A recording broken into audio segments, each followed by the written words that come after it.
Carnation Instant Breakfast. You're gonna love it in an instant. You're gonna love it in an instant. So good and frosty, rich and tasty. Carnation Instant Breakfast.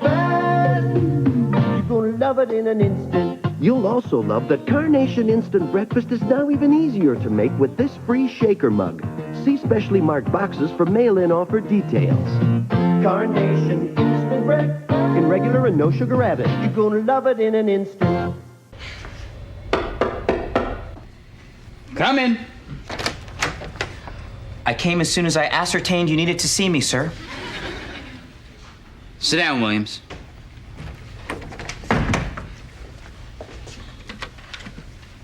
What is it, sir? Williams, there have been some complaints about your use of language on the docks.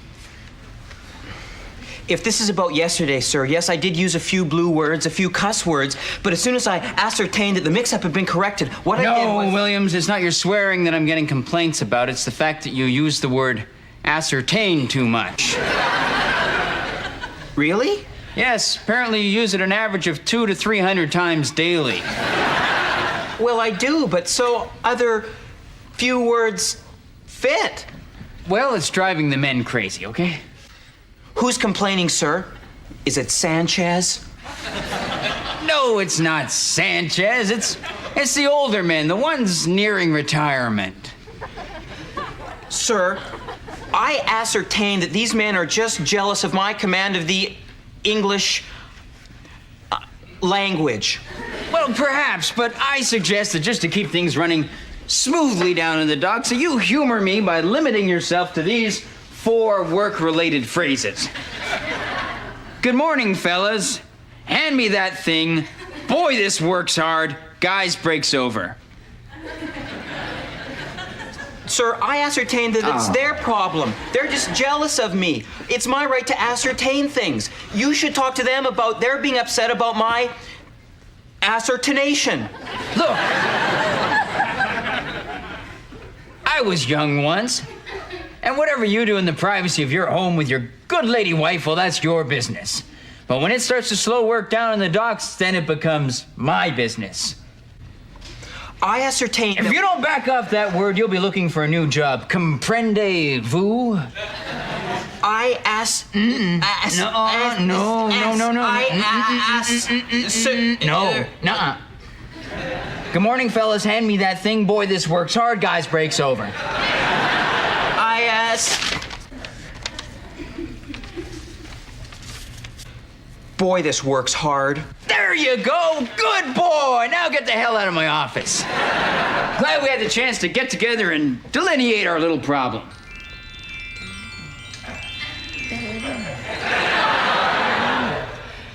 Sir, I promise I'll never use that other word ever again.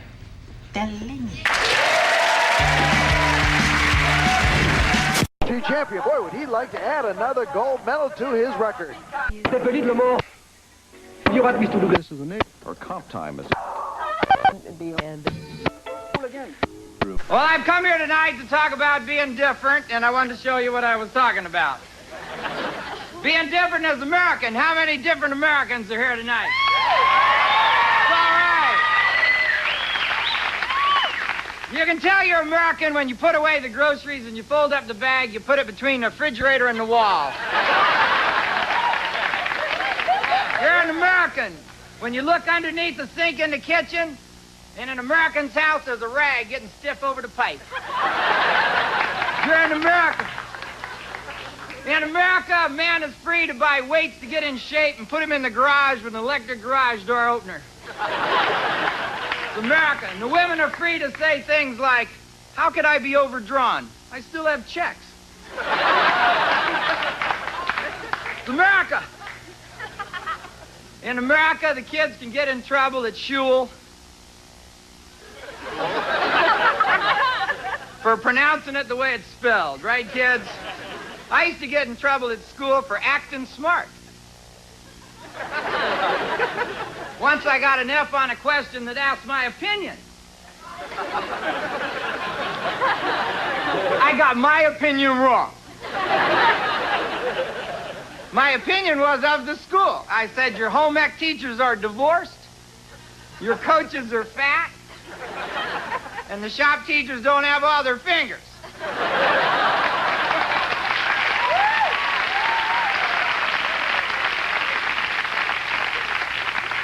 So I couldn't relate. I would play hooky. Now, if they catch you playing hooky, you know what they do? The smart thing. They kick you out.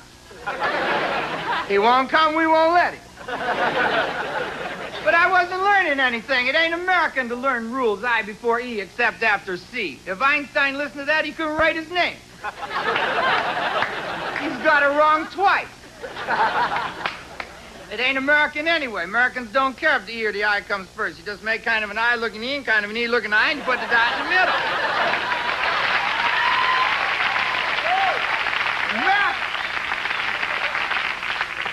But these schools is confusing. They like our language because it's confusing. Makes you hunch over the desk and memorize instead of running outside and playing. That's free and liberated, uncontrolled, looks dangerous.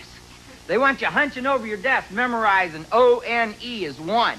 Even though it sounds like it ought to have a wa-wa at the front. Where's the wa-wa in one? There's an E you don't need, but there ain't no wa-wa. Then you look at two, there's a wa-wa you don't need. Could that be the wa-wa from one that slipped down into two? I don't know. It's hard to tell. Let's look at this. What's this, gang? Bomb. B-O-M-B, bomb. T-O-M-B. Tom? No, that'd be too easy. You'd learn that and run outside and play. That's tomb. If that's tomb, is that boom? No, that's bomb. That's tomb. That's comb. This is why spelling bees are only won by introverted little ugly girls.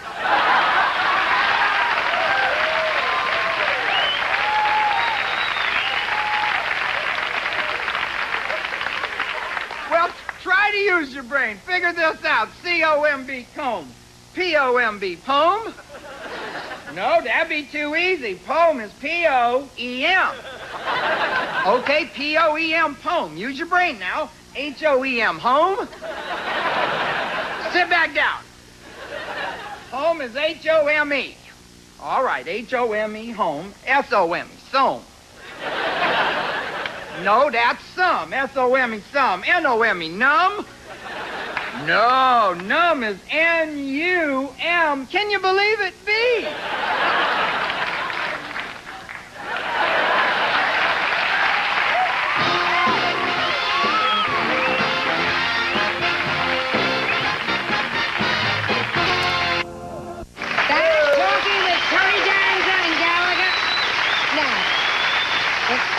Come here, you are so funny up there that I almost find like, I don't know what to ask you. Because whatever I say is going to be fun. What are you going to talk about? I can just talk about anything. I think the fact that I'm just free and open to talk, me and you, we don't have a political career, so we don't care, you know? We're going to say Madonna's not a virgin, you know? Because, You're kidding me. No, she's not a virgin. You know what the virgin...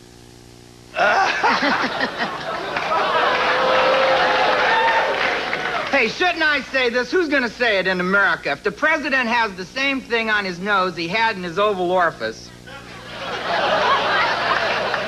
somebody's got to say something. I think the world's laid out backwards, Joan. It just seems to me just kind of backwards. Who do we look to for sexual advice? Dr. Ruth. Does she look like a woman you would ask for advice? She doesn't even pick out the right clothes. I agree with you on this. Really? I want to hear Mr. Ruth. I want to hear how happy he is. Talk you know?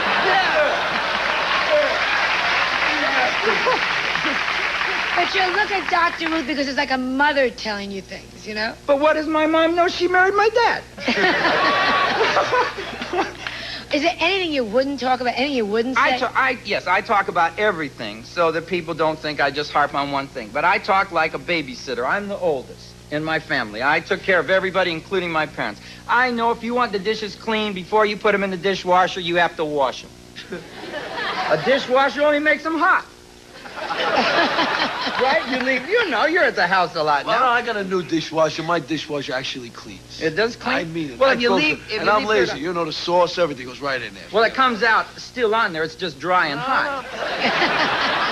Then you get it off with your fingernail and you lick it off. You're a great house. What a house this guy must have. What about your house? Do you invent a lot? What's your latest invention? My latest invention is Happy House. This is a program for everybody to leave their Christmas tree lights up on their house all year long so you don't kill yourself twice. Then during the year, if anything happy happens at your house, you just turn on your lights and everybody in the neighborhood knows you have a happy house. You like this idea? I have an anti-nuclear device to stop this war threat and all these problems. We swap pets. See? I give them our dogs, they give us their dogs, and you don't ever bomb a country that has your pet. Am I the only one that sees this stuff? Dad, how come you come on with the bike, you come on with all this, you never, and I don't mean this pushy, but as a hostess, you should bring me something every once in a while. You should bring me a little token.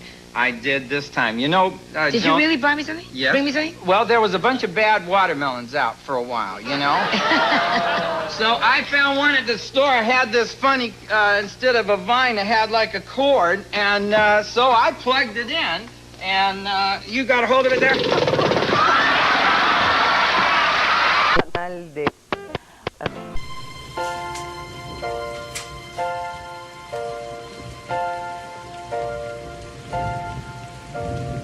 Gee, I'm glad it's raining.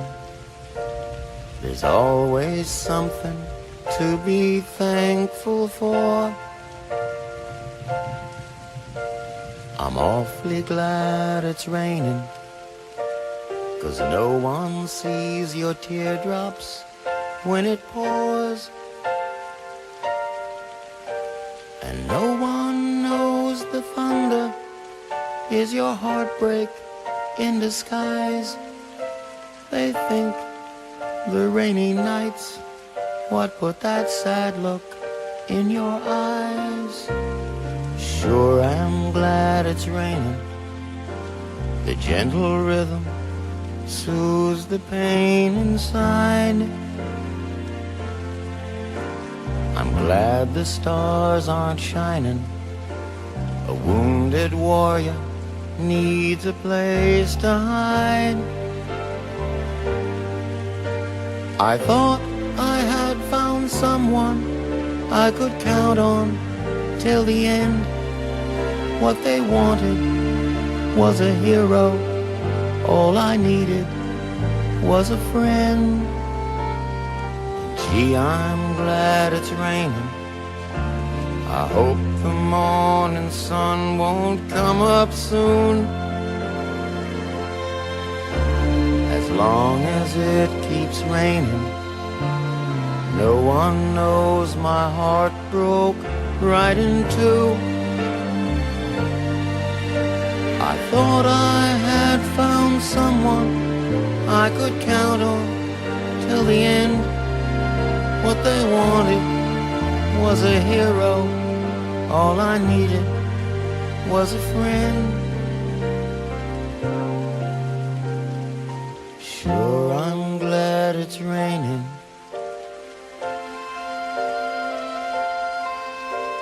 I'm awfully glad it's raining. Well, that's sweet. I fancied this, Some time ago, the wire services and newspapers carried a story out of San Francisco describing the first satanic wedding ceremony ever performed. The pictures showed a nude woman lying on the altar behind the guest, whom you see now, the Reverend Anton LaVey, who is the founder and high priest of the First Church of Satan. Anton LaVey uses as somewhat of a credo this timeless quote: "Remember, evil backwards spells live." Somehow that never occurred to me.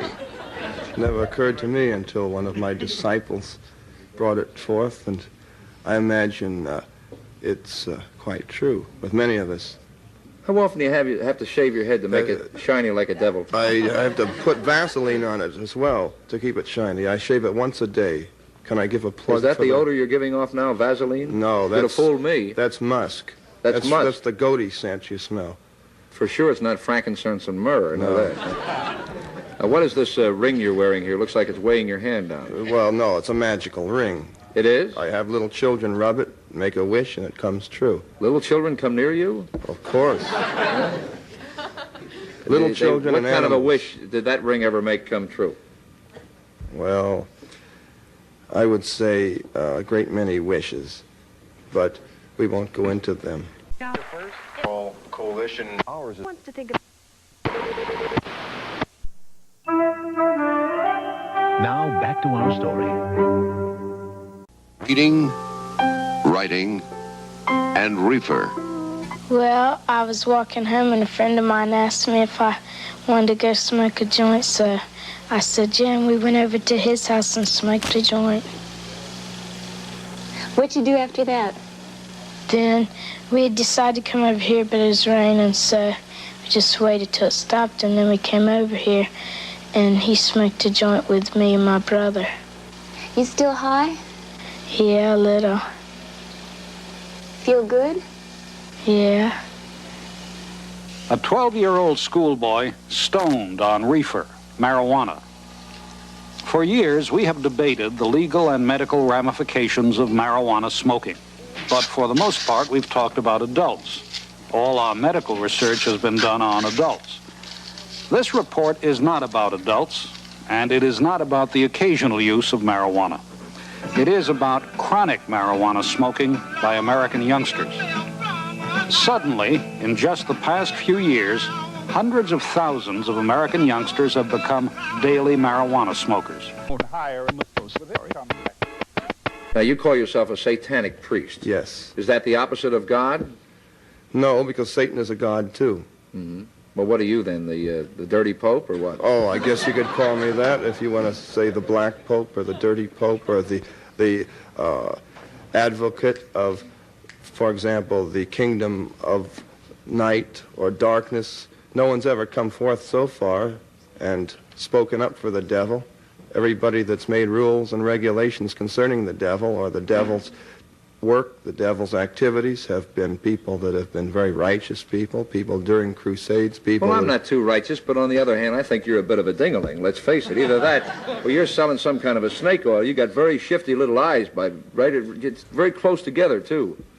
They tell a story about you. Oh, well, yes, of course. What is the story that you'd like to tell us? The story is that I think that the devil has been the guy that's kept the church in business for many, many years. Without him and the concept of evil, where would the church be? And hello to you. Welcome to Supermarket Sweep. Well, we are ready to play our game, so let's get our contestants started with their free minute and a half of sweep time. There it is. And since they're so nice, I'm going to give somebody a chance to pick up another 10 seconds and a cash bonus. So get your hands on your buzzers, please. What kitty treat might remind you of a cat's beard? What kitty treat might remind you of a cat's beard? Vicky. Whiskas cat food? That's the one, Vicky. Good for you. Whiskers. There's 10 seconds, Vicky. Carrie, let's see if you can find that Whiskers with our tag on it real fast. Go! Trick. It's impossible. Not experimenters, not occasional users, but chronic smokers. In their own words, potheads.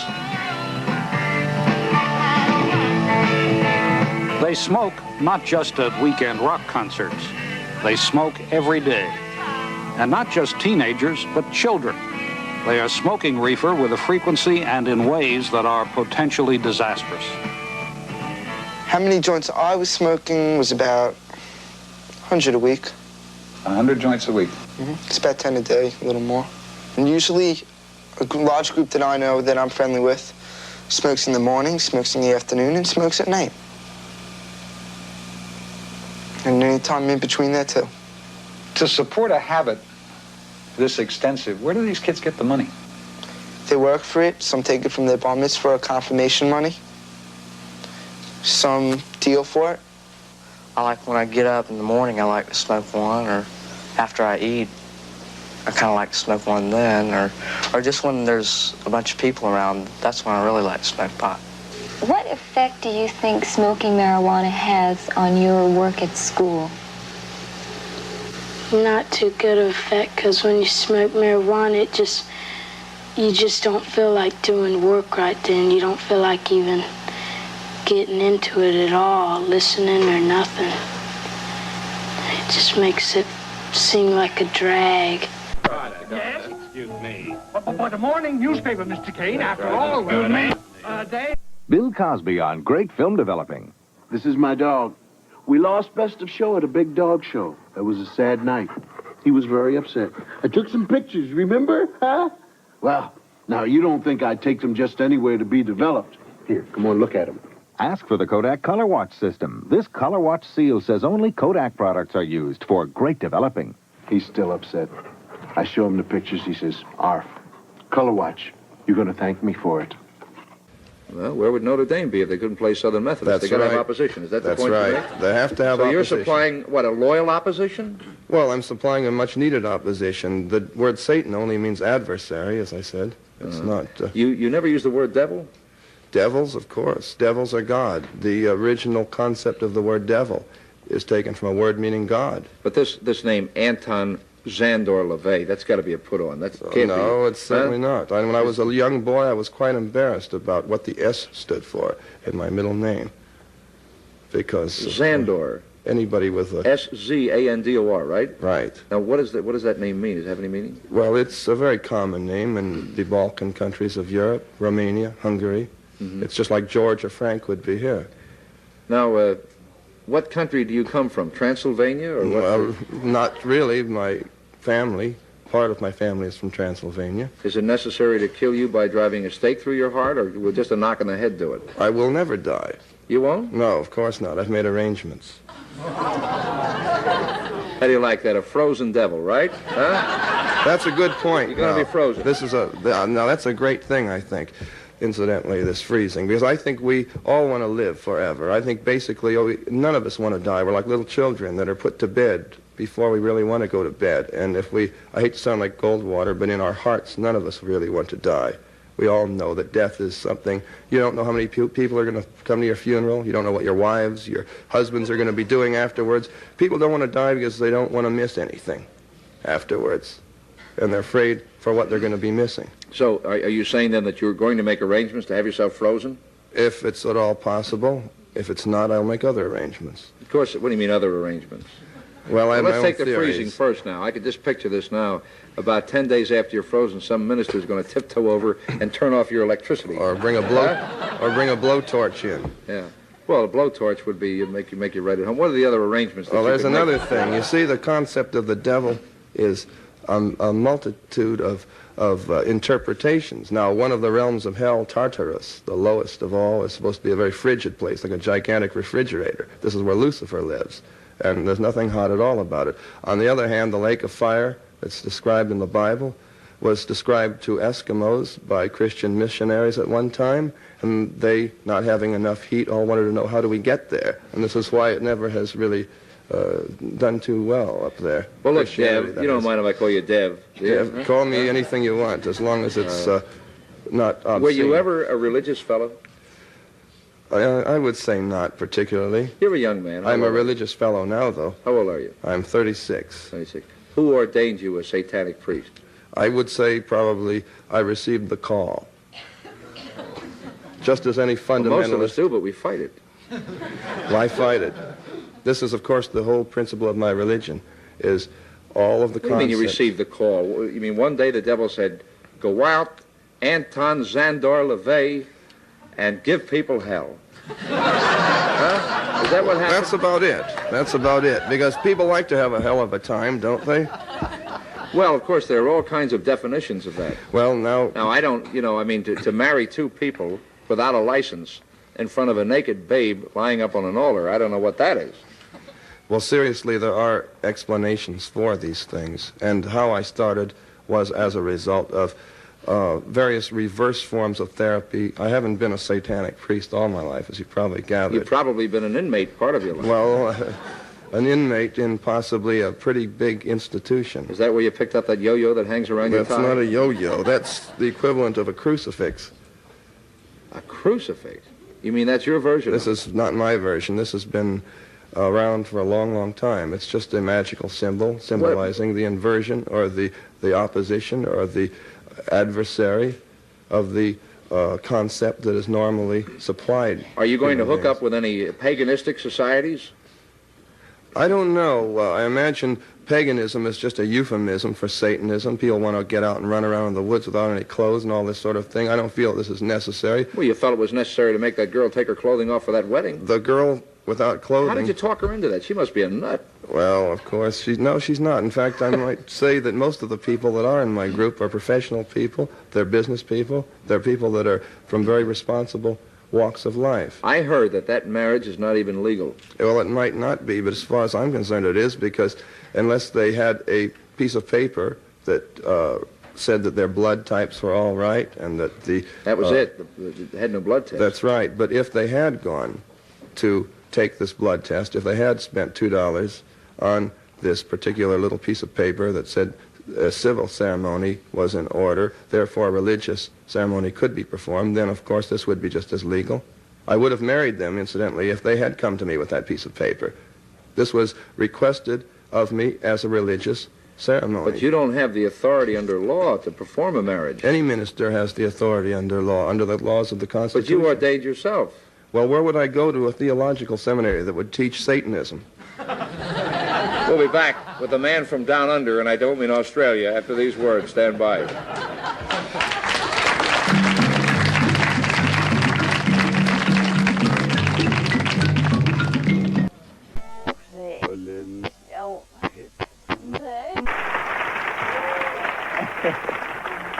Okay, let's see who else we have playing. Hi, Liz. Hi. How do you know Tammy? She's my friend. We used to work together. Oh, what do you do now, Tammy? I'm a bookkeeper at a baseball learning center. Interesting.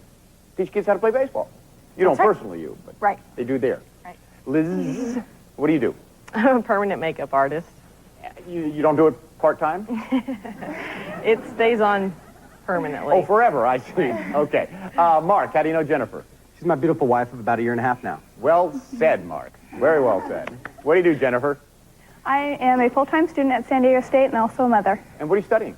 Accounting. All right, Mark, what do you do? I'm a full-time student at Queen Mecca College in San Diego. And what are you studying? Communications. Okay, good. Carrie, how do you know Vicky? We've been friends since junior high. And what do you do, Vicky? I'm a claim representative and a brand new mother. Great. And Carrie, how about you? I'm I work for a container distributor, and I'm the godmother to her son.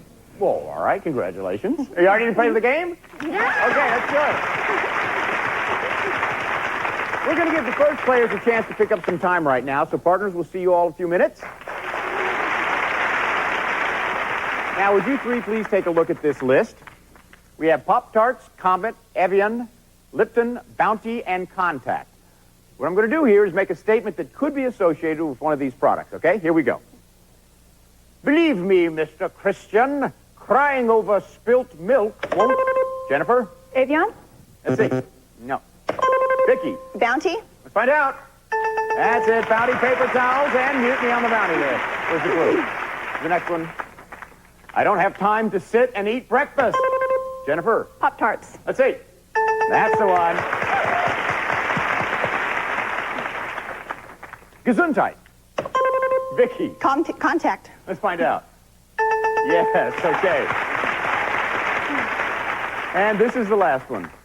This is such a lovely, civilized... Vicky? Lipton? Let's see. Yes! The lovely, civilized afternoon British reception. Okay, so we have Tammy with 1 minute and 30. Jennifer with 1 minute and 40. Vicky, you have 2 minutes and 10 seconds. Stick around. We're coming right back with another mini-suite.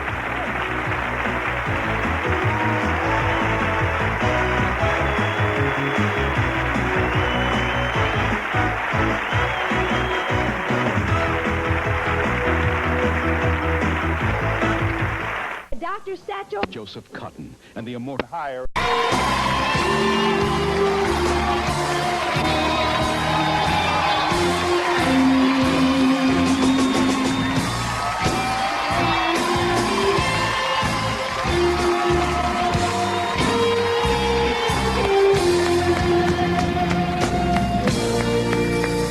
Have a seat, sir. I'll sit right here. Okay, that's fine with me. I'm the tower of power, too sweet to be sour. I'm funky like a monkey. Sky's the limit and space is the place. Hello.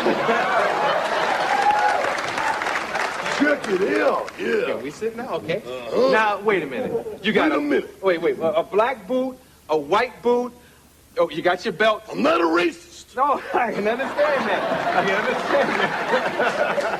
You know what? Let live, Arsenio, man. Don't put me under the gun so quickly. Yeah, Well, go ahead. no, I was just going to give you a compliment. I'm thinking you're probably the best-dressed man in wrestling. Well, isn't that something?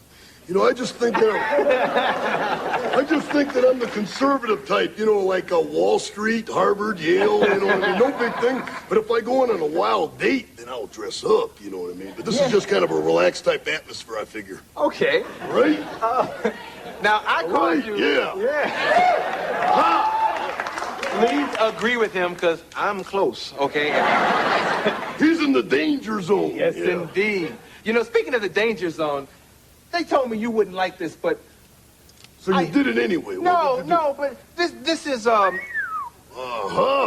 It's the Ultimate Warrior doll. Right. And, is it outselling your doll? Is that Not what... at all. Oh, okay. Why do you say that? No, I just wondered. Somebody, I didn't get the proper information. Right, you didn't? No. It's not outselling your doll. I didn't say that either. I'm just saying that I'm too hot to handle, too cold to hold, and whatever this guy here is, he's going to have to face me at Wembley Stadium in front of 83,000 people, and he's going to get beat, because I'm the champion and he's not.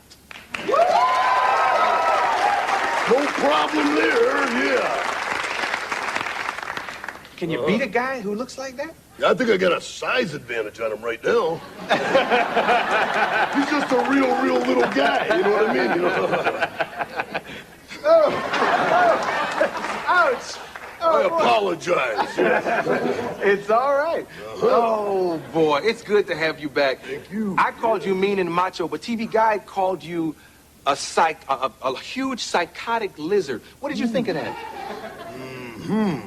Those are accusations I haven't totally denied, but it kind of sounds sexual, so I'll roll with it, okay?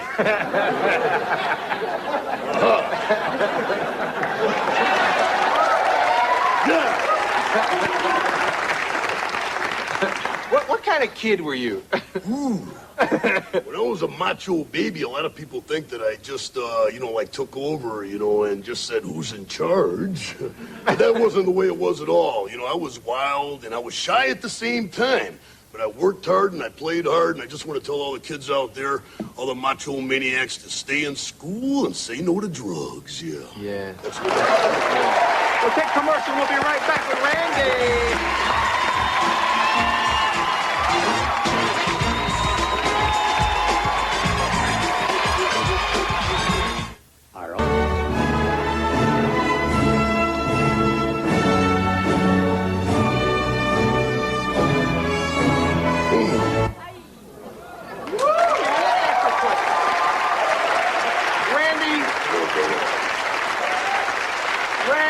Hey, I'm sorry, yeah. Prince video? Stop that. Brother, just rolling with the flow. Yeah. Now, let me ask you a question about jumping around like that. You gotta get hurt a lot. High-risk maneuvers, what's what they are, yeah. But you never admit if you get hurt, yeah. Usually I put more injury on myself than the other guy, but that's okay because I'm stronger than my competition, so that's hip. Yeah. Okay, your middle name is Macho. But I'm wondering if you ever cry. Has Macho Man ever cried? Oh, yeah. Really? It's okay for macho men to show every emotion available right there, because I've cried 1,000 times, I'm going to cry some more. But I've soared with the eagles, and I've slithered with the snakes, and I've been everywhere in between. And I'm going to tell you something right now. There's one guarantee in life, and that there are no guarantees, yeah. And I understand this. Yeah. Nobody likes a quitter. Nobody said life was easy, so if you get knocked down, take the standing 8 count, get back up, and fight again. And you're a macho maniac. Dig it. You should have a rap album. I can handle that. Now, I'm going to ask you a question, and I'm going to ask it from over here. Okay, there was a Hey, I'm a smart guy. I'm gonna reach out and touch you. There was a controversy a while back about steroids, and you just gave some advice to kids to stay away from drugs. Have you ever taken steroids? Ooh, you hit me with your best shot right there. All the macho maniacs out there, I'll tell you the truth. I've experimented with anabolic steroids before. Yes, I have. And I did it when it was legal. I don't do it anymore. It's been a long time since I did it. But let me tell you something right now. It's like putting poison in your body. Don't do it. Plus, it gave me one hell of a case of PMS. And even the silhouette girl knows that she doesn't want that. You know what I mean? You know. So they make you real irritable. That's terrible. Yeah. Right now I'm cool, calm, and relaxed. Aha! Okay. Okay. Wrestling is spreading all over the world. How is it in the UK? And Well, that's SummerSlam. That's coming up real soon, and 83,000 tickets were sold out in 8 hours or something like that. So it's raging over there. When I walk down that aisle against the Ultimate Warrior, defending the World Wrestling Federation Championship belt, it's going to be a happening type situation. I just happen to have 2. Ooh! This guy came prepared to bury me. That's okay, yeah. I don't know if you can beat this guy. I don't know if you can beat this guy. Is that right?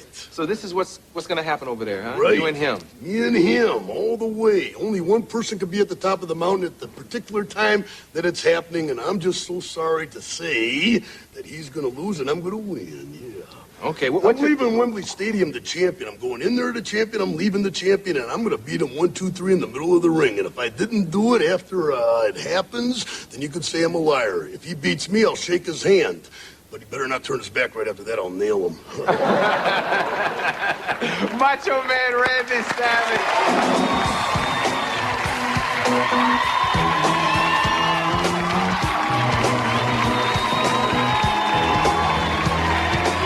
You don't have to go too wide. You win with it. Now, We join our neighbors in the Gulf. It makes you feel like you're in a dream. It's not normal, and it's not too active. You're just in between, just right. Brian lives in Florida, but there are children like Brian in almost every American city. Children who, even before they enter high school, have become veteran marijuana users. How old were you when you started smoking regular? About 8 and a half, 9. How often do you get stoned? Almost every day. How does it make you feel? Good. I just feel relaxed, you know. Just like to sit there and watch TV or do something. Could you tell us about your smoking habits? When do you light up your first joint? Well, on the weekends when I first get up, after a while, I just smoke a couple joints to get off, and then I just wait a while, and then after I've gone down, and I smoke some more. And on weekdays, I usually don't smoke in the morning, but sometimes I buy a couple joints and go up to the bus stop, and we match each other. But it's usually I just wait till after school and come home and get high with my brother and stuff. Do many of your friends smoke at school? Yeah, almost all of them. About 20% don't. What grade are you going to be in this year? 8th. Like most of the children you will meet in this report, Brian lives in a pleasant neighborhood. He is not a deprived child, he is not a delinquent, he does not like alcohol, tobacco, or PCP. Smoking marijuana, toking they call it, is what he and his friends prefer. And their entire lives have come to revolve around what they call copping a buzz. How many joints do you smoke a day? Around 5. Sometimes more, because sometimes like there's a party Friday night or something, we just smoke almost our whole bag, say. When you say you smoke 5 joints, by yourself? No, with friends, like just friends of mine. How many joints does it take you to get high? Probably just about a half a joint, not even that much. Just about 3-4 tokes, and I've copped a buzz. And how long does the buzz last? About an hour. And then you toke up again? Yeah, I just take like 3 or 4 more tokes and then just put it out and save it for after a while. Often, by the time Brian boards the morning school bus, he and some friends have shared their first joint. Sometimes they decide not to go to school. In one 9-week period last year, Brian skipped school 16 days without his mother's knowledge. He spent those days stoned on marijuana. There was a time when Brian was an excellent student, interested in school. That has changed.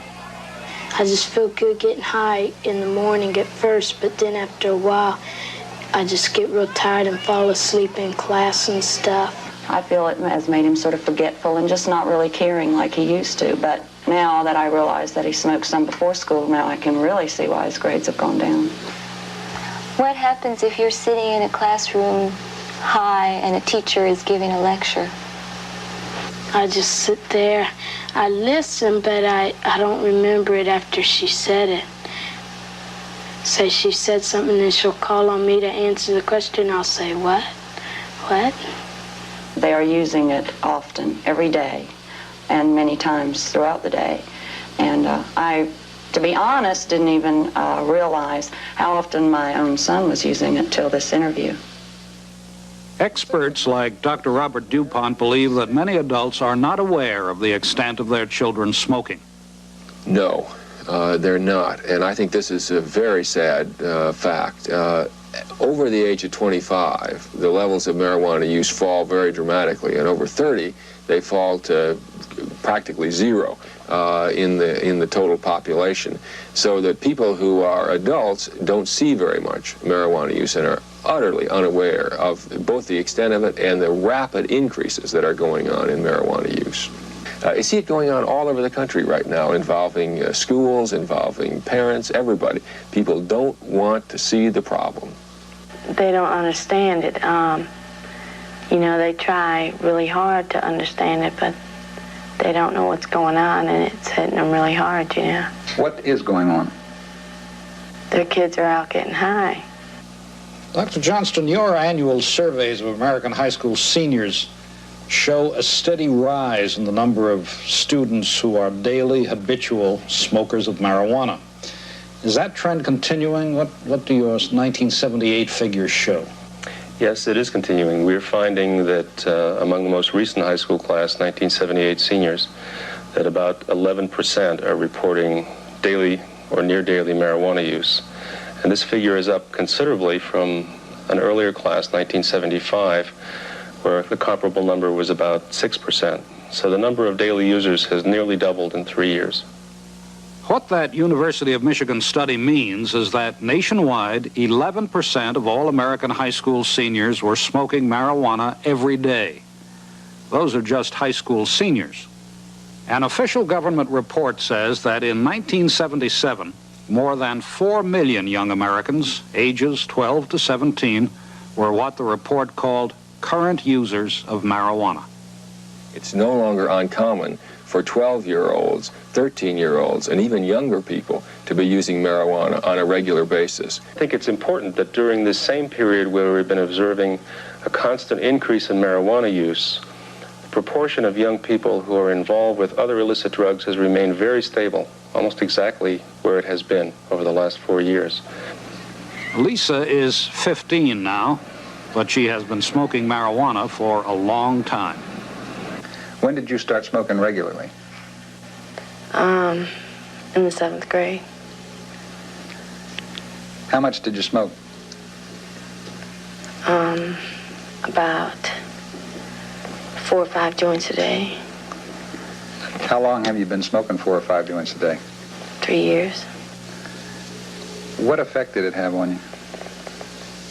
I like the high. What was it about marijuana that made it so important to your life? When you get high, you mellow out a lot. You forget about your problems, school, tensions. Do many of the kids smoke as much as you do? Mm-hmm. You sell the merchandise and calls your... I resemble the portrait of Josette Dupré, who is his long-lost love from 200 years ago, so... Lucky for you. He's trying to get well. Actually, it's rather a touching love story, isn't it, when you think about it? Yeah, more than a horror story. There are a lot of gross things, I think. Deck when I come home at night. Is that right? Come on, I'm asking you. Is that right? Oh, that's sweet.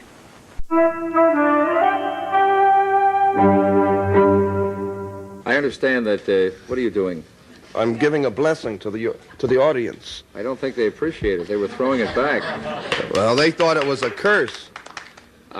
Would you like me to show them how the sign of the curse works? Sign it's completely of the curse? different. How does it go? No, not at you people out there in the audience, but this is the difference. Aim it toward Red China, would you? This is the sign of the horns. A curse sign, the two fingers extended. This way, spread apart for sort of shotgun blast, you know. I always all over figured if I when ever it's met the together. devil, it'd have dirty fingernails. Go on. No, they're not. Yes, they are. Where? Dirty fingernails. Well, that's because I've been fooling around with your equipment. Never mind. Don't blame it on the studio. Go on with it. All right. So that's the sign of the horn, and then what happens? Is that it? Well, there are other ones, too. Yeah, what are the other ones? The other ones, one of them's the pox sign. That's 3 fingers extended. A pox on you? A pox on you. During the Middle Ages, this was... Yeah. Oh, yes. But You're originally... a bad cat. Well, you have to be bad to be good, don't you? Is it true that you teach people how to make voodoo dolls and stick pins in them to hurt people? That's right. I believe that hate is necessary in a controlled way just as much as love is necessary. But could it really work? Of course it works. It's been working in primitive societies for a long, long time. Well, then how come you don't pick out the despots of the world and make dolls like that and stick pins in them so that the... Oh, you want them to win. You want the bad guys to win, right? Well, I don't say they're necessarily the bad guys or the good guys. It's not up to me because the only people that I would cast a curse or a spell on would be people individually that would sort of get under my skin. Why are you staring at me like that? Because after all, hate should be a personalized thing. Do you hate a lot? No, not really. I am a pretty flexible person. The newspaper said you used to play a calliope in a circus. I played a calliope. I was a wild animal trainer. You live with a lion at home, don't you? Yes, I do. Now, is that just a publicity No, story? he sleeps with me every night in the bedroom. How much does he weigh? 500 pounds. Has he been defanged and declawed? No. Have you? He's got full power. No, not yet. Are you at all afraid that someday, after you get through this big put-on, that, with your little red yo-yo and your big fat ring and your shiny bald head, that when they do pack you away, Well, now, wait a minute. If there's any justice, you've got to really get it. Justice? You've got to really get it, baby. Isn't justice sort of a lie most of the time? Isn't the law Well, just maybe, tricks, yeah, really? but you see, we're dealing with men, and men make mistakes, but there's somebody made all of us. Well, they made the laws, too. Somebody made this world, and someday, if he could get his hands on a cat like you, you could be like horrible example number one. You mean like... Do you ever think about it? You mean like J.C.? Yes. Well... What happens if somebody holds a crucifix up in front of you? Do you melt Oh, away? I don't do this, shrink back and hold my cape up. No. It doesn't bother me because I have no axe to grind with Christianity. I feel that if Christians are good Christians, they want to be Christians, fine, if it's working for them. Same with any other religion. The only thing that I would preach would be that people that aren't successfully enjoying their lives as much as they should might sort of flip the coin over and see what's on the other side. You want people to just go full bore, full tilt into sin? No, not full bore, full tilt, because if they wait do... a minute. Now, wait a minute. Well, Let me no, quote these, from of this course, newspaper thing newspapers here. are What notorious now? for this. Come on. It says right here, let me see if I can find this part here, where they couldn't wait to go out and commit the 7 deadly sins. I don't see it here, but I remember reading it. Isn't right? that what people get married for, usually? To commit the 7 deadly sins? It gives them a piece of paper that says it's all right? Especially the first... the 7 deadly sins? Sure. Think about it, really. Clear your head. What are the... Do you know what the 7 deadly sins are? Well, there's pride. Sloth, pride, that's Sloth. right. The girl gets married because then she can go around to all her friends and say, well, I landed him, sort of crow about it. No girl in her right mind would say that you perform the ceremony. Well, all right. There's a sloth. That's laziness. Laziness. Doesn't the couple usually go on a honeymoon? They want to lay around after they've committed one of the other sins? I believe the term is lie around on the beach or something like that. I know it's lie around, but I was using another I see. All right, we won't go into semantics about this. Good, but, we won't. And gluttony, don't we all like to eat until we're full? If we didn't, wouldn't there be no need for diets? No, I don't think so. I don't think people always eat until they're full, or we would all look like balloons. Well, then, of course, pride would step in, wouldn't it? And take care of that so that we'd thin ourselves down? We'd be sinning then. Would it be pride or would it be self-denial? Self-denial is a sin, I feel, but it's not considered a sin. Are you planning on training a lot of little devils? Only those that wish to become little devils. Are you married? Oh, yes. You have any little devils? Oh, yes, I have 2. Are you going to raise them as satanic kids? Certainly, but not to go around chopping people up or sacrificing human beings, just to... That would be the greatest reward of all if your kid some night would creep in and set fire to you and your lion. Well, no. Huh? No. And then dance around with pitchfork and say, look at Daddy, look at Daddy. Huh? Now, if you sleep with your lion, where does Mrs. Devil sleep? Well, she sleeps with the lion, too, you see. Not between us, though. The lion's on one side.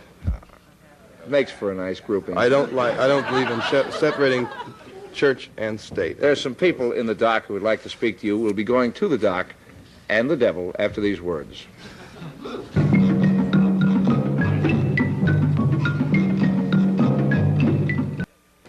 State your name, sir.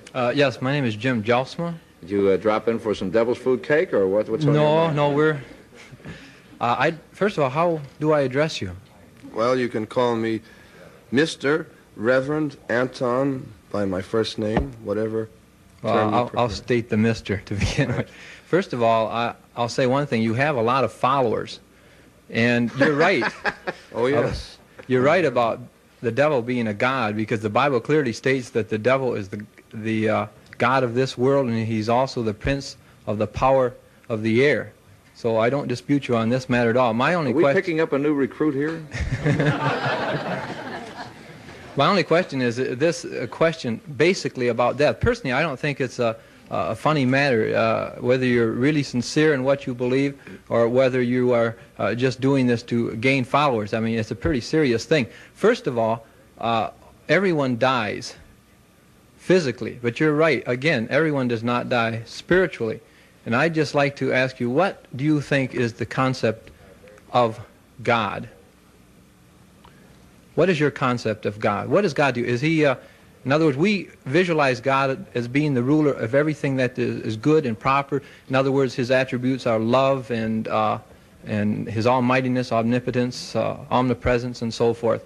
And of course, we recognize that God has given to this world many wonderful things. Just look at all as far as paintings and the literature that's inspired by God, the tremendous things that you see in all over the world that God has inspired through literature and music and art. What has the devil given to this world along the lines of what we consider as good and proper and just? Yeah, what have you done lately? Well, certainly you're right. The concept of God has given the world much beautiful music, many beautiful works of art, and certainly I feel God exists, but the name for God, of course, is different for many different people, and I feel that God is that force, whatever God one chooses to pray to or to command. In the case of Satanism, rather than pray, I feel whatever God exists should be the God that carries a person along, that carries them through, that makes them a better person, that makes them live a better life, and naturally a more pleasant life. So, and I feel that you have to be kind to yourself, indulgent to yourself, before you know what it's like to be kind to others. True. Now, you brought up one thing about pride. Now, do you think this is a bad thing? No, I think pride is a very good thing. Of You have to course, understand, he likes sin, you see. these things are all euphemisms for, and I feel, rules that are insured to be broken by the church. Listen, when your wife crawls over that line to say good morning to you, does she refer to you as Beelzebub, or how does she address you? Depends on what mood she happens to be in. Is she also a satanic type? Oh, yes. She approves of all of this? Certainly. She wouldn't be around if she didn't. And how do you make your living? As a counselor, sorcerer, practicing wizard, shaman, warlock, whatever you wish to call it. You're also a male witch, a warlock. Well, a male witch is considered a warlock. But I don't You consider claim to be a witch, then? A male witch. Certainly, but not a white witch, not like some of these people that have been on various shows that bend over backwards trying to convince everyone how good they are. They never perform black magic, only white magic. I think this is ridiculous. Could you make that man disappear out of the dock? Out of the dock? Yeah. Why should I want to? Well, because we have somebody else coming up. Of course I can't make him disappear, because I am naturally cast in the mold of a human being, and I think this is... Want to bet? It might be... less human and more Mephistophelian to me. Thank you, sir. I call him a devil, he's complimented. Would you state your name, please? Mandy Tennyson, and I think you asked him what I wanted to know. How do you make your living? I make my living as any other minister does by the people that come to my congregations, my lecture groups. I do lecture on various occult subjects. It isn't all Satanism. I lecture on voodoo, West Indian magic, African magic, Norse magic, and also try to help people with various problems, enlighten them on these concepts of magic, folklore, and offbeat religions. This is how I got involved in this as a religion. Does it pay well? It pays the bills. Looks like a pretty cheap suit you're wearing. It's not even a suit. No, come to think of it, the jacket doesn't match the trousers. It's pretty much the same as yours. I doubt it. I never knew they put cuffs on burlap bags before. Well, no, this isn't... you're wearing boots, too, aren't you? That's right. These are the same kind of boots that motorcycle cops Did you come wear. here on a motorcycle? This makes me a sadist, too. Huh? Does it? Are you a sadist also? Oh, yes. Are you also a masochist? Well, a little bit.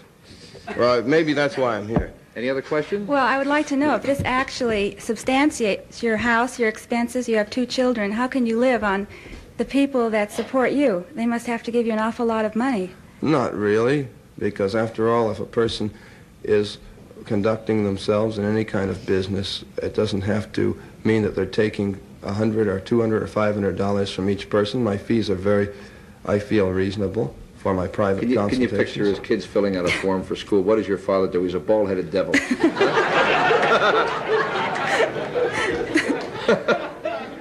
Any other questions? No, that's all. Thank you. That'll hold us. Thank you. Would you step forward, sir, and state your name, please? Steve Friedman. Reverend, I'm a little curious about that line you say that you sleep with.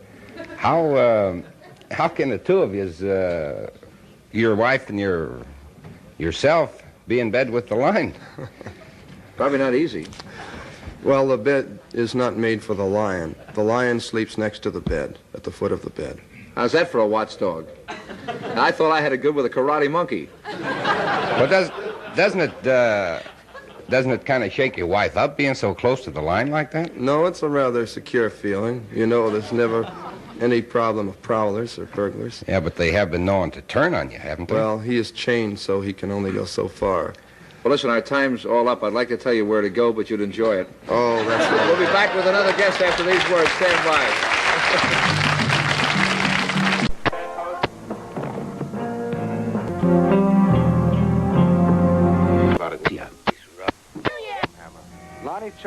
Chris attends the same high school as Lisa in a suburb of Atlanta, Georgia. He became a marijuana user at age 11. Now he's 15 and a heavy marijuana smoker. Well, when I don't have it, it depends on how many people, you know, front it to me or whatever you want to call it. Like, when I don't have it, I smoke between 10 and 15 a week, not including Friday nights and Saturday nights. And then when I got it, I smoke twice that much. You smoke 30 joints a week if you have a bag of your own? If I got a bag of my own, it's usually gone in 2 hours. Why do you smoke that much? What do you get out of it? You just like the high? Yeah, it's nice. It's a nice feeling. You can sit back and relax and listen to the music and have your fun. Like, you smoke your first joint, and if you've been smoking it a long time, then you get your buzz, you know, going. And that's when your head's kind of like, it's just barely on the tip where you want more, you know. And then by the time you smoke the second joint, you'll be high, and then you're just like, you're relaxed, and you don't let nothing bother you, and nothing ever bothers you. When you're normal, every little thing, you know, could bother you, but like when you're high, you don't let nothing bother you, let it pass by. Seriously, how has it affected your grades? Well, my grades were all right till I hit the 7th grade. And that's when I started getting high, too. The highs are more important than the grades, more or less. What do you want to be when you grow up? I don't really know. I had no idea. But you want to be a marijuana smoker? Yeah. Whatever it is. I know I'm going to be that. His father's room and killed his father with the axe. And then, when his mother stirred in her sleep, he killed her with the axe. These are scenes from the anti-marijuana film Reefer Madness, released in 1936. Not all. The demons of marijuana were not satisfied. He went from there into his brother's room and killed his brother. In those days, marijuana was called the devil's weed. Films portrayed marijuana as the certain cause of murder, insanity, and sexual depravity. With publicity like this, it's not surprising that by 1937, marijuana was illegal in America. But the anti-marijuana propaganda was so distorted and heavy-handed that it produced a backlash. There was so much exaggeration of the evils of the drug that many people stopped believing any bad news about marijuana. That skepticism is still with us. And it's one reason that today's young pot smokers are reluctant to believe that marijuana is anything but a harmless herb.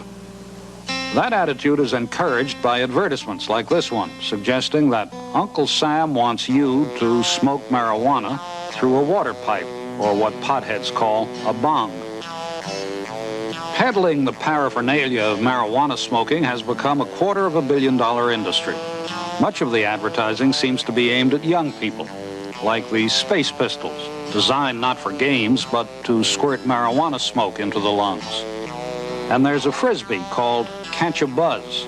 It has a built-in pipe for smoking marijuana between tosses. Milk and cookies are used as a background to pitch rolling paper. These days, not many Americans roll their own tobacco cigarettes, but a lot of people, including children, roll joints. The rolling paper comes in strawberry and banana flavors. All of these advertisements appear in High Times magazine, a publication aimed at the American drug culture. Many youngsters told us they got most of their news about marijuana from High Times. And from such a source, they are not likely to get much adverse information about the drug. The implication of some advertisements is that reefer is good for everybody, regardless of age. Some young people have come to believe that. Like a friend of mine, they have a kid, and he gets high even one night we got him high. He's about 2 or 3. How do you get a 2 or 3-year-old child high? You just teach him how to toke, and he tokes it. Then he starts getting red eyes, then you know he's high. How did he act? Then he starts jumping around.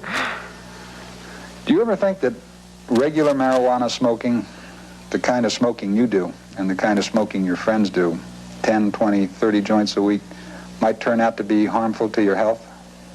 No, I don't have a doubt in my mind, you know, that it'll hurt me. It won't never hurt me, I know.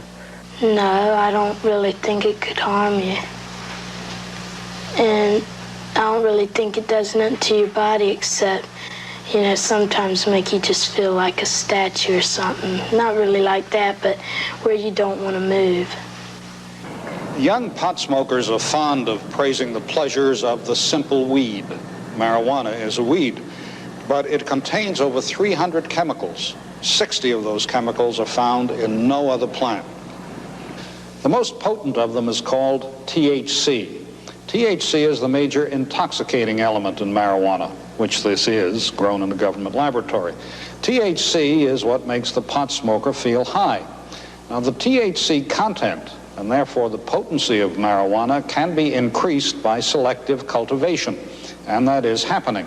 On the average, the marijuana available in our streets and schoolyards has become more than 10 times stronger in just the past 4 years. Now, potheads like this so-called good material, but it means that just as our children are taking up chronic pot smoking at a younger age, the chemical content of the marijuana they're smoking is growing stronger and stronger. When the pot smoker uses that good material, the smoke carries a variety of chemical compounds to the lungs. Within seconds, the THC begins to circulate throughout the body, carried by the fatty particles in the bloodstream. Almost instantly, there is an effect on the brain. As with alcohol, the human thought process is chemically altered. This state of intoxication is what getting stoned is all about. Along with the intoxication, the heartbeat increases dramatically. This is why many scientists believe that no one with a heart condition should use marijuana. Unlike alcohol, the THC from marijuana remains in the body for a long time. Up to 3 days after you've smoked a joint, half the THC is still in your body, where it tends to accumulate in the reproductive system, the brain, and other vital organs. Just how long the last traces of THC remain in the body, no one knows. The more you smoke, the greater the accumulation. That may be one reason that heavy smokers seem to develop a tolerance. They have to smoke more marijuana or stronger marijuana in order to feel high. But what concerns scientists are the potential long-term effects of THC accumulating in the vital organs. No one knows what those effects will be, but many scientists are particularly concerned about the chronic use of marijuana during the formative years of childhood and adolescence. Dr. Sidney Cohen of UCLA is among them. Dr. Cohen, are you more concerned about marijuana use by young people than you are about marijuana use by adults? Yes, I am, and especially for the following reason. Not only do they have longer periods of time to be exposed to marijuana and therefore possibly harmed by it, but youth is a time of learning how to deal with life, how to cope, how to deal with stress, how to manage anxiety. If you don't learn it then, when do you learn it? Are you saying then that marijuana would stand in the way of young people going from adolescence to adulthood? To psychological adulthood, yes.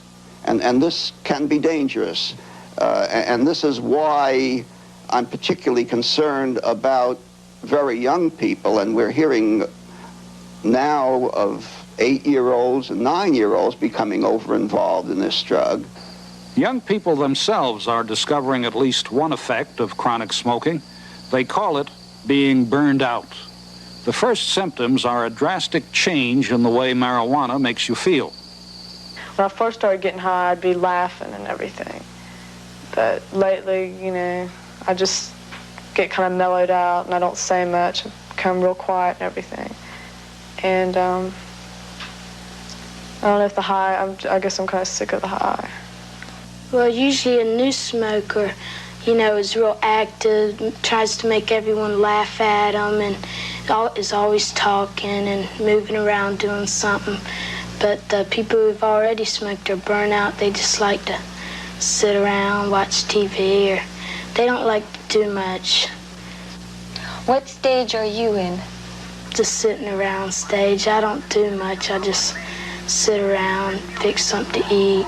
It just makes me drowsy and just like to sit there and not move. Say I'm thirsty, I'm just so plumped out, I don't even want to go get something to drink. You are high, but you don't consider it as high. You know, it's just another thing. And you'd have to smoke more of it once you've smoked it a while than you would if you've just started smoking it. Like, instead of one joint, it'd take 2 or 3 joints. So. Is that why you smoke more now? Yeah. The young man we're talking to spends a lot of time just sitting and listening to music. Keith is 16. He's been a daily marijuana user for more than a year. Now his friends call him burned out.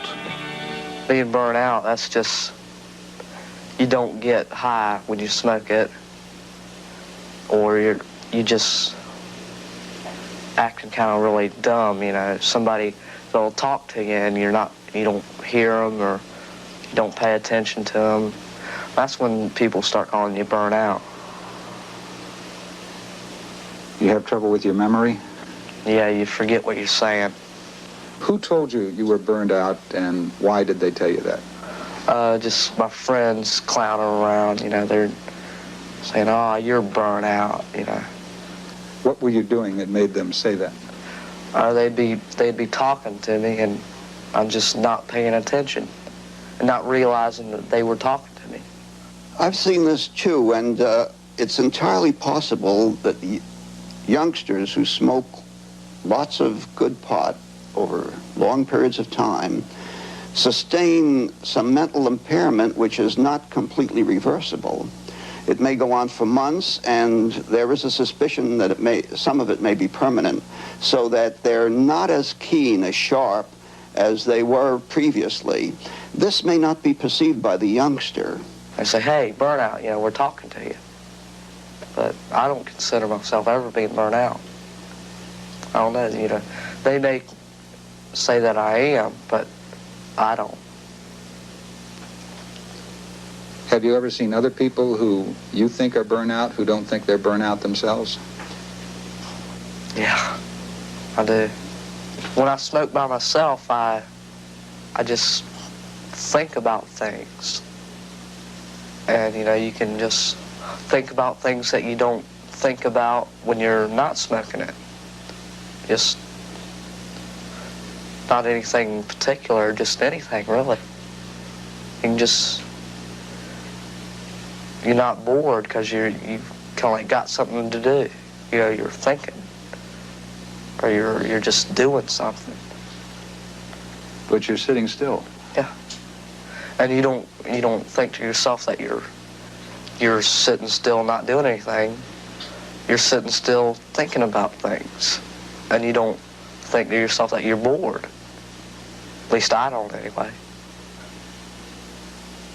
Have you ever done anything when you were really stoned that you were really proud of? You know, put a bike together or anything like that? Or is it mostly just sitting when you are stoned?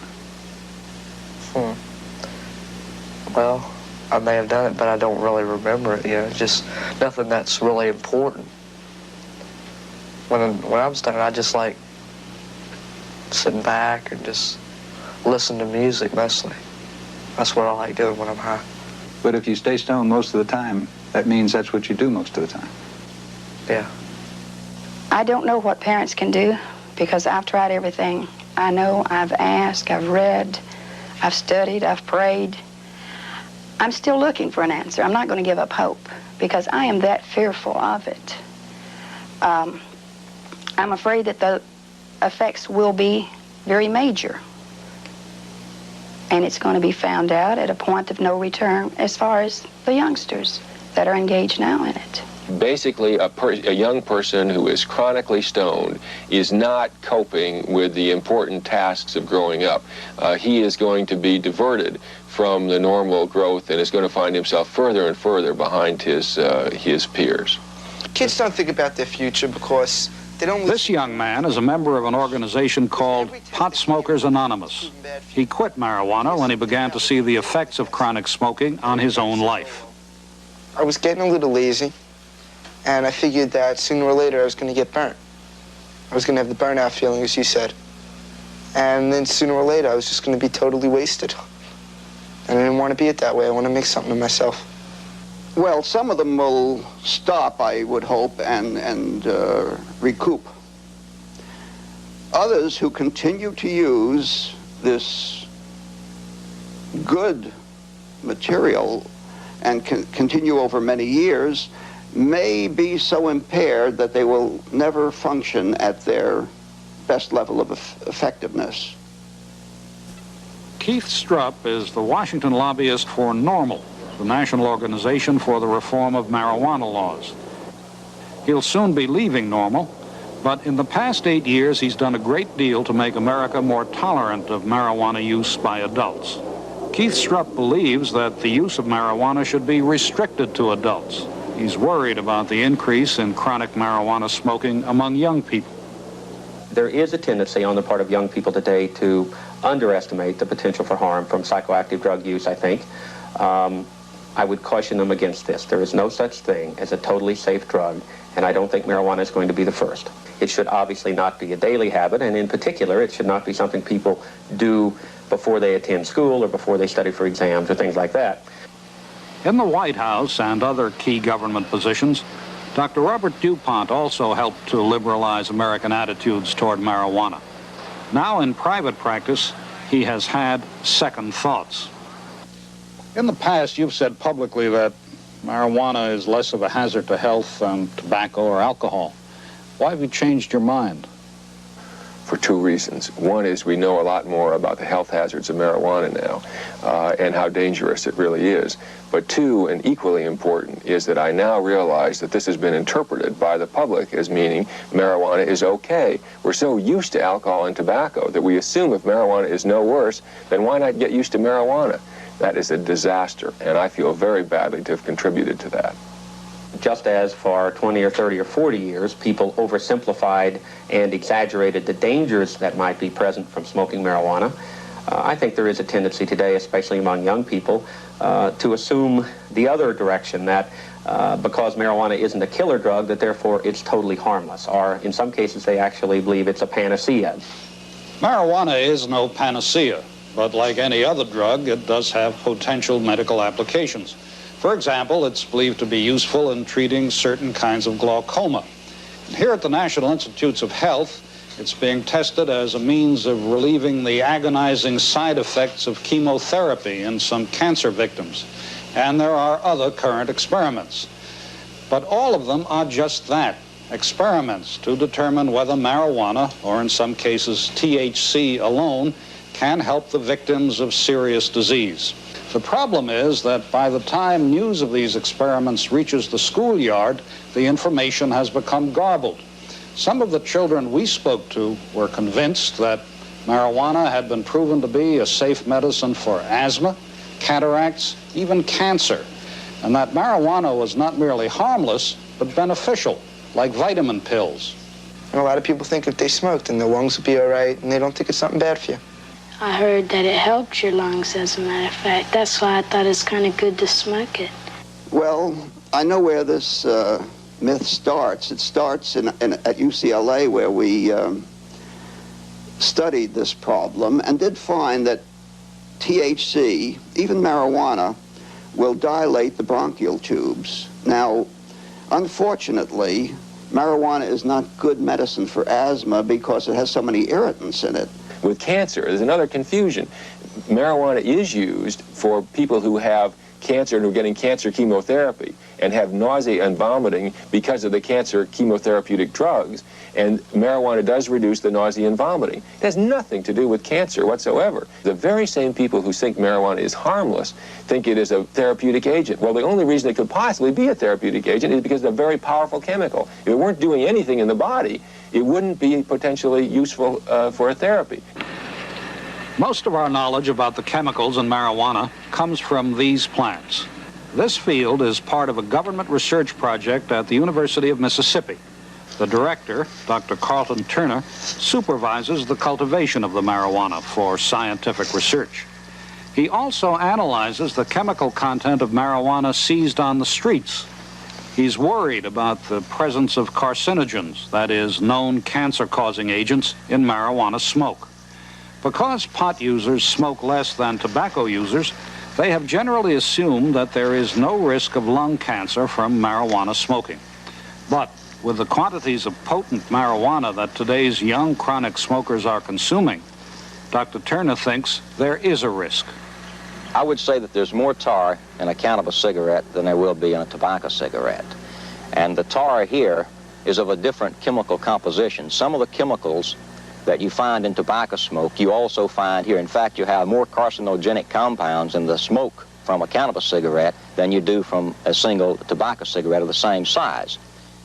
Most young people already know that the tar in tobacco smoke contains carcinogens, which can cause cancer. But many do not know that research has shown even more carcinogens in the tar from marijuana smoke. The plain fact is that the chemicals are there that do cause cancer, and we know that, and we ought to get that message out, that that is a serious problem and a major threat. Remember that marijuana is kept in the lungs for a long time, much longer than tobacco smoke. It gets way down into the small bronchi, and it's entirely possible that, since it does contain coal tars, that it's a possible cause of cancer. Considerations of cancer aside, is it possible to compare the effect of a marijuana cigarette on the lungs with the effect of a cigarette made of tobacco? Yes. In our study at UCLA, Dr. Tashkin found that 5 marijuana joints had the same effect as smoking 112 tobacco cigarettes. Dr. Tashkin's study was the first direct comparison of the effects of marijuana smoke and tobacco smoke on the human lungs. It showed that 1 marijuana joint produced the same amount of lung inflammation as more than a pack of cigarettes. That lung inflammation shrinks the air passages, making it more difficult to breathe. So the effect on a child's lungs from 5 joints a week is the same as smoking more than 5 packs of cigarettes a week. Let's talk about you, Mr. Strupp. You gave up cigarettes, tobacco, years ago. Almost 10 years ago, right. You've smoked marijuana daily for about 10 years. Correct. You have bronchitis. Or at least I seem to cough in the mornings, right. You cough in the morning sufficiently to make you think you'd better go have a checkup. That's correct. Well, you know, I'm no different, I suppose, than alcohol drinkers or cigarette smokers at times. I've never known a cigarette smoker yet who didn't occasionally say he was going to quit and occasionally curse the day that they started as they were coughing in the morning, etc. I feel a little of that. I mean, I think marijuana smoking on a daily basis is almost bound to cause some complications in your lungs because you are bringing in smoke into your lungs, and I doubt that that's healthy. I've noticed myself in the last year in particular, I seem to cough in the mornings very much like a cigarette smoker. You just get a joint like this, another person comes up to you. And they blow on that and blow all the smoke right into your lungs? And you can take it through the nose, too. Really? What does that do for you? You cop a super rush, because it's a lot bigger than a toke. And are all the kids doing this? Some of the younger ones, you know, don't know how yet, or are scared to. Fact of the seeds popping in your mouth, the fire falling down. Some joints tend to run, you know, and the fire can go in your mouth, and it hurts.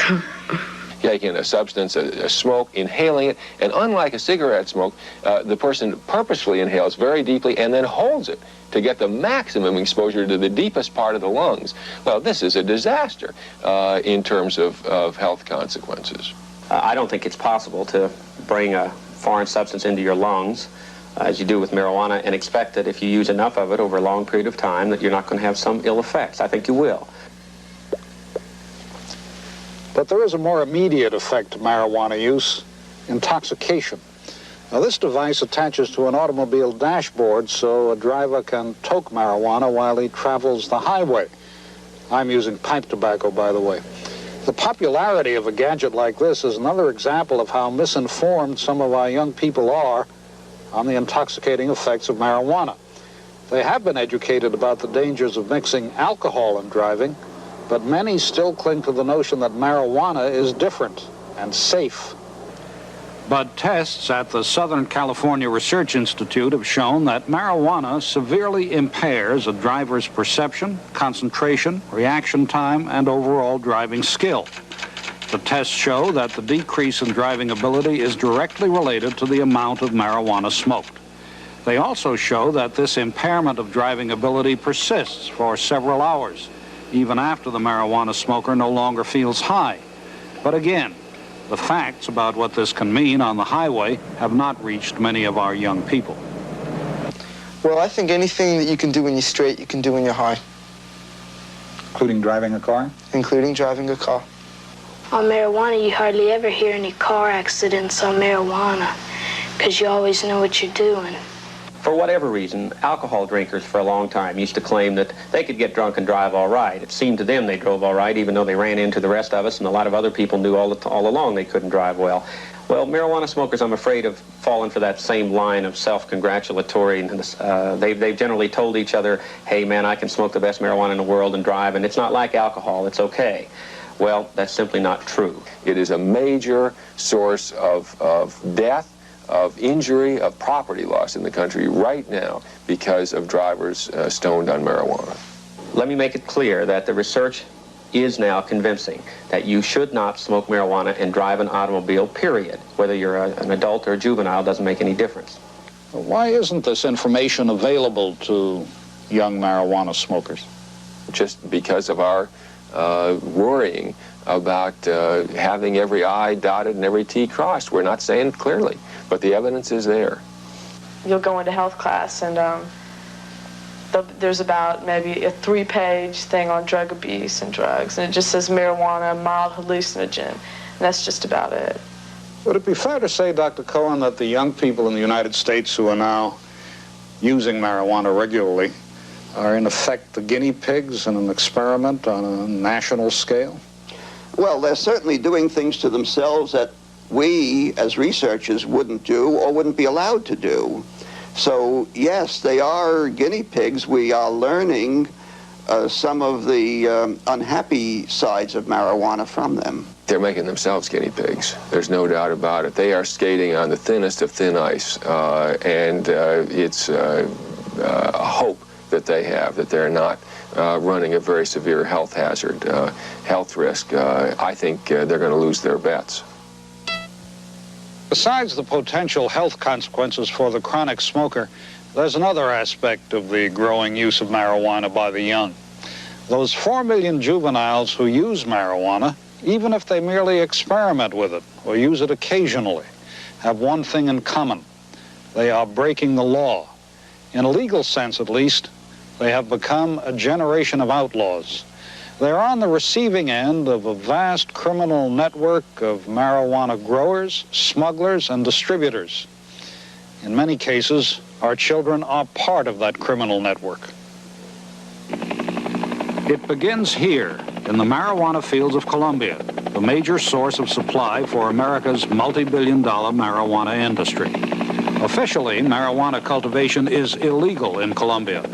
But in fact, there is 10 times more marijuana grown in Colombia today than there was just 5 years ago. Nearly all of it is destined for the United States. Most of it leaves Colombia from the northern Guajira Peninsula.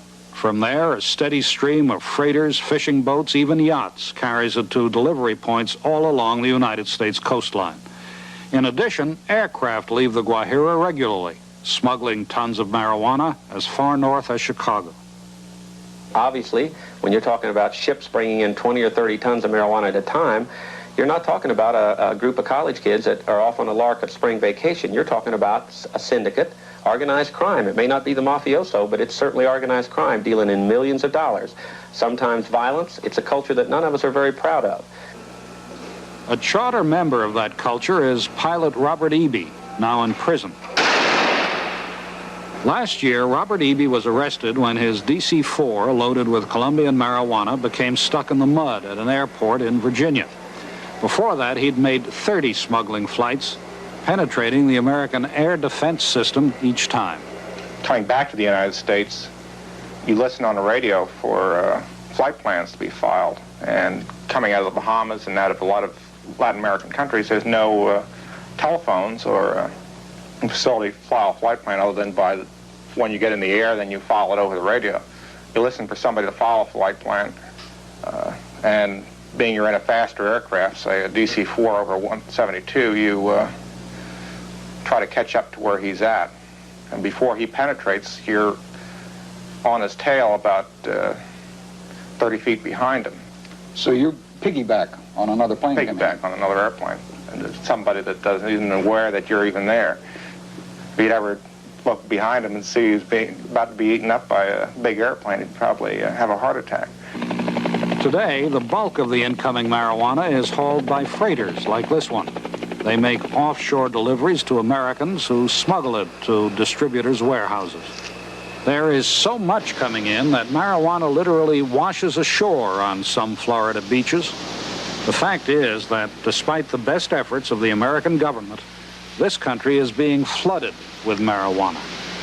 If you just look throughout the country, marijuana is pervasive. It's all over, at every social level throughout the country. We have made some significant cases. We're continuing to investigate other cases. However, the flow is just so enormous that we are inundated. I don't really have to go out and find it. It's just somebody comes up and say, hey, you want to smoke one?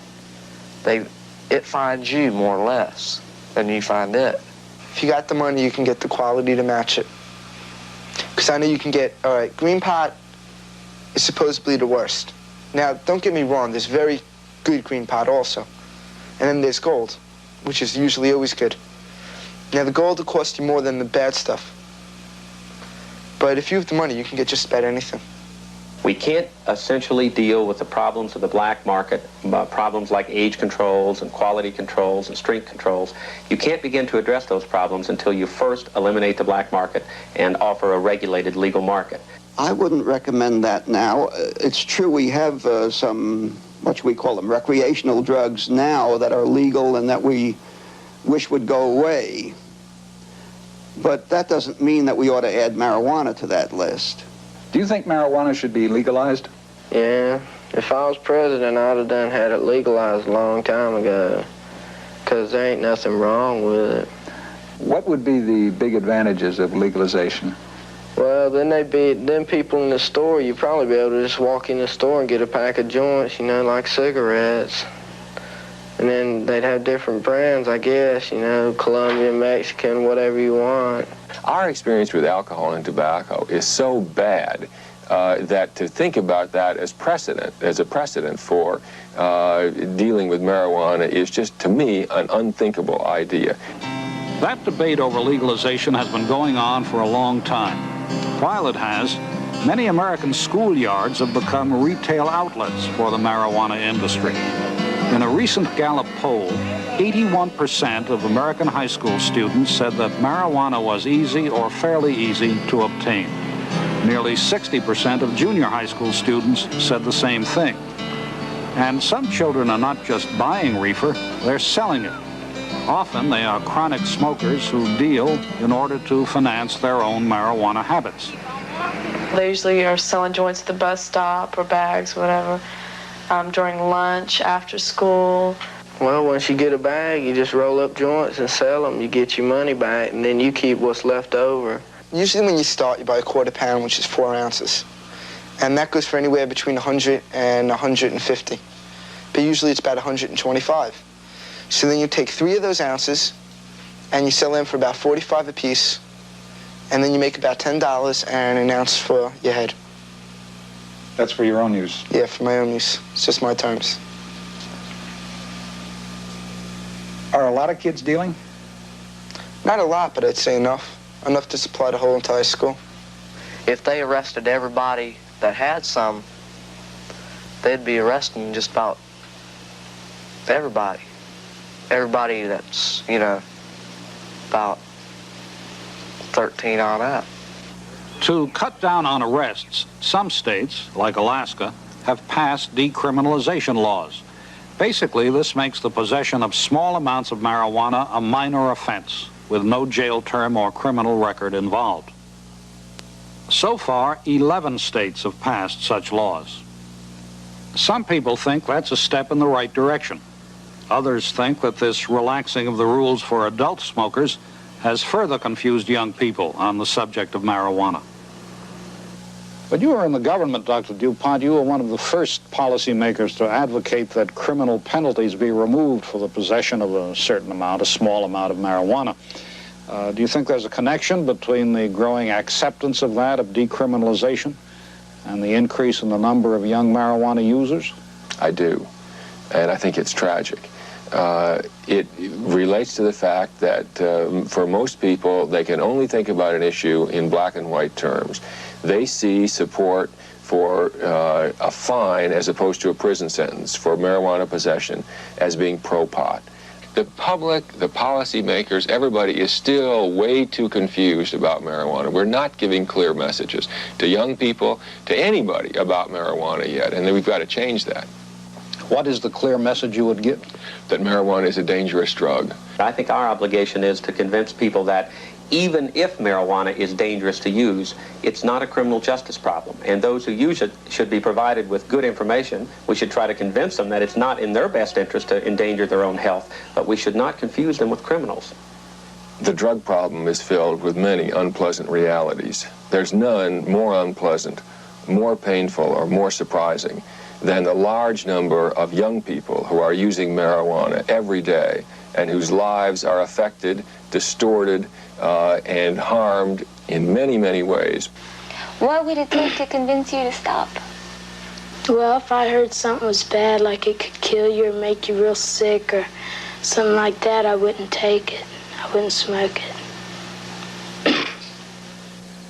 What should our society do about a 12-year-old who smokes marijuana daily? Before we can do anything, we must recognize that Brian and hundreds of thousands like him are a new and special problem. Up to now, our national debate has concerned itself mainly with the occasional use of marijuana by adults. That debate is not likely to end soon. But our children cannot wait. We have to tell them something now.